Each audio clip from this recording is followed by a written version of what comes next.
दीपक वाडिले यांच्यावर लादण्यात आलेल्या खोट्या आरोपांविरोधात अन्नत्याग आंदोलन करत निष्पक्ष चौकशीची मागणी। दिनांक 22 मार्च 2025 रोजी टेकवाडी येथील शेषनाग बाबा मंदिरात घडलेल्या घटनेनंतर श्री दीपक भिला वाडिले यांच्यावर करण्यात आलेल्या गुन्हा दाखल प्रक्रियेमध्ये गंभीर अनियमितता झाल्याचा आरोप करत त्यांनी उपोषणाच्या रूपाने अन्नत्याग आंदोलन सुरू केले आहे।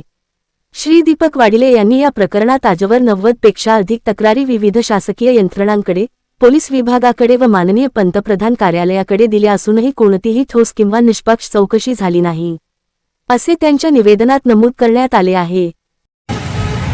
दिनांक 22 मार्च 2025 रोजी टेकवाडे गावात रात्री 2 वाजता सुमारास श्री शेषनाग बाबा मंदिर टेकवाडे या मंदिराची विटंबना झालेली होती, परंतु त्या मंदिराची विटंबना मी केली नसून ती विटंबना त्यांनीच केली आहे असं माझ्या निदर्शनात आलेलं आहे। ज्या व्यक्तीने या मंदिर विटंबना केली असेल त्याला कायद्याने शिक्षा व्हायलाच पाहिजे।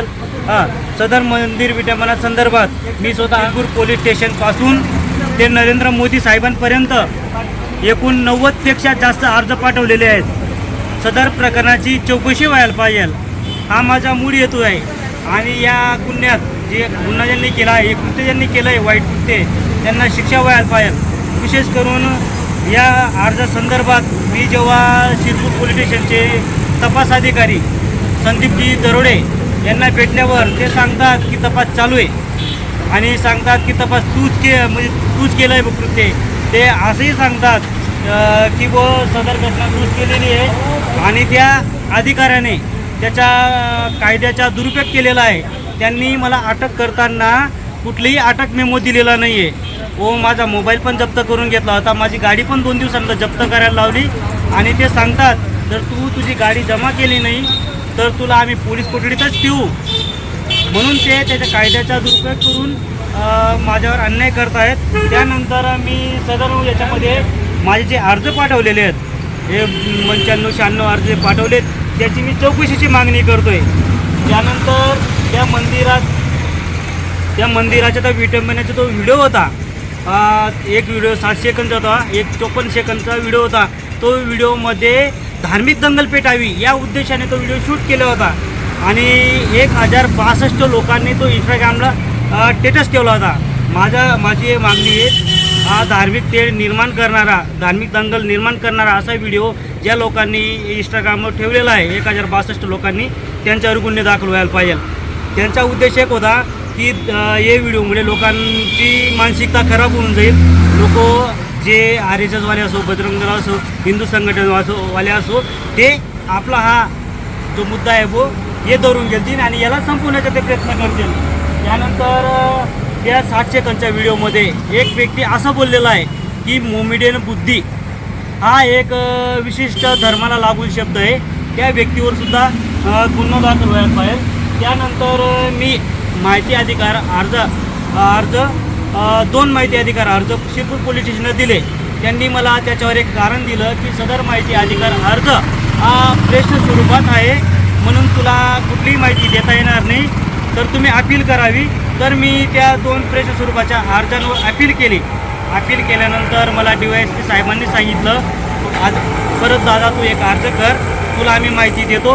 परत मी अर्ज केला 3रा, त्याच्यावर मला उत्तर आलं की सदर तपास चालू आहे तर तुम्हाला माहिती देता येणार नाही, परंतु जर विचार केला त्या गुन्ह्यामध्ये 5 वर्षाच्या खाली शिक्षा आहे, त्या गुन्ह्याचे चार्जशीट 7 दिवसात कोर्टात दाखल व्हायला पाहिजे, परंतु अद्यापही 147 दिवस झाले जे तपास अधिकारी आहेत ते कुठलीही चार्जशीट कोर्टात दाखल करत नाही आहे व त्यांनी माझी गाडी जमा करून घेतली होती, तर गाडी जमा करण्याचा शे रिपोर्ट त्यांनी 41 दिवसानंतर कोर्टात दाखल केला आणि त्यांनी परत जेव्हा मला जामीन मिळाली त्यावेळेस त्यांनी मला ऑर्डरमध्ये महिन्याच्या पहिल्या सोमवारी माझ्या जामीन ऑर्डरमध्ये शिरपूर पोलीस स्टेशनला हजेरी असते, पण त्यांनी मुद्दाम मला महिन्याच्या शेवटच्या सोमवारी बोलून माझी फसवणूक केली व मला मानसिक त्रास देण्याचा प्रयत्न केला।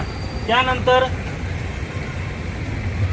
त्या मंदिर मी माहिती अधिकारामध्ये त्या मंदिर विटंबनेचा फॉरेन्सिक अहवाल मागवला होता, तो आजपर्यंत मला दिला गेला नाही.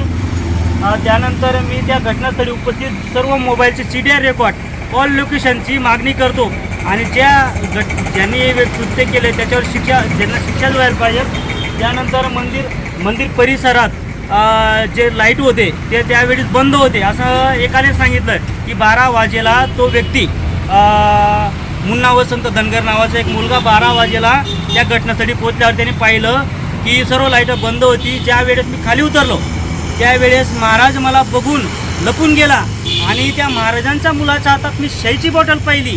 मग मला त्या मुद्द्यांमध्ये एक वाटलं की रात्री 12 वाजेला तो मुलगा शाईची बॉटल घेऊन नेमकं करत काय होता, कारण की मंदिर विटंबनेमध्ये शाईचा वापर झालेला आहे हे प्रथमदर्शनी निदर्शनास येतं. त्यानंतर महाराजांच्या मुलाला जखम झालेली आहे, ती जखमेचा फॉरेन्सिक रिपोर्ट मला हवा आहे, वैद्यकीय फॉरेन्सिक रिपोर्ट, जेणेकरून ती जखम ती दगडांची आहे किंवा कुठल्या दुसऱ्या हत्याराने केलेली आहे.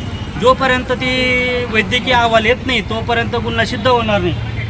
त्यानंतर मंदिर धुण्याचा आदेश कोणी दिला, कारण की घटना झालेली आहे रात्री 2 वाजेला आणि एक दिवस उलटूसुद्धा दिला नाही आणि डायरेक्ट मंदिर धुण्याचा आदेश देऊन दिला. तर मंदिर धुण्याचा आदेश व त्याची अहवाल प्रत आपल्याला म्हणजे कायद्याच्या दृष्टीने महत्त्वाची आहे. त्यानंतर माझं एक म्हणणं आहे, जर त्या 2 वाजेला घटना झाली आहे तर त्या घटनास्थळी जितके घरं असतील आजूबाजूला त्यांचे सर्वांचे जबाब घेणे फार महत्त्वाचे आहे, जेणेकरून खरे गुन्हेगार हे लोकांच्या निदर्शनात येतील आणि त्यांना कायद्याने शिक्षा व्हायला पाहिजे, एवढंच माझं म्हणणं आहे. आणि या घटनेपासून नंतर कुणावर खोटे गुन्हे दाखल होऊ नये. संदीपजी दरोडे हे पोलीस निरीक्षक आहेत, तपास अधिकारी, त्यांनी खूप मला त्रास दिला, तर त्यांच्यावरही सुद्धा शिस्तभंगाची कारवाई करायला पाहिजे.